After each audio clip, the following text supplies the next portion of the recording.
দ্বিতীয় বাক্য পড়তে আরম্ভ করলেন, আল্লাহু আকবার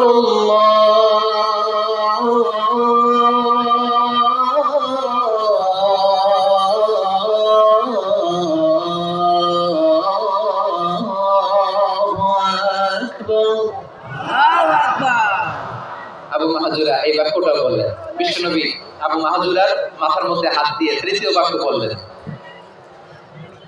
আশহাদু আল্লা ইলাহা ইল্লাল্লাহ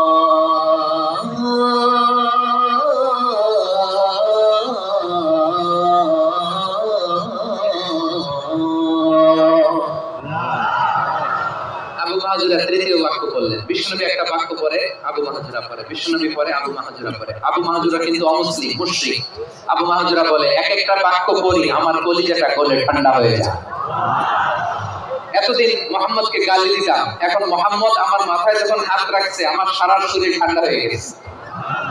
বিশ্বনবী আযান শিখাচ্ছেন, একটা একটা বাক্য পড়ে আবু মাহজুরাও পড়ে, বিশ্বনবী পড়ে আবু মাহজুরাও পড়ে। পুরো বাক্যগুলো যখন শেষ, আযান শেষ, আবু মাহজুরাও যখন পুরো আযান করলেন, আবু মাহজুরা বললেন, এতদিন মুহাম্মদের চেহারা দেখলে আমার ঘৃণা লাগতো, আজ থেকে মুহাম্মদের চেহারার চেয়ে প্রিয় চেহারা আমার কাছে নাই।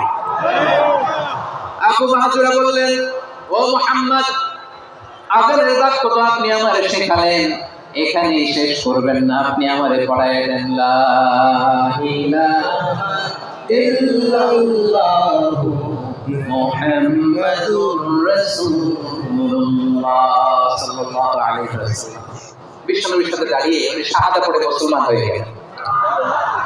এবার আবু মাহজুরা বলে, ইয়া রাসূলুল্লাহ, ইয়া হাবিবাল্লাহ, আমি মুমিন হয়েছি, মুসলমান হয়েছি,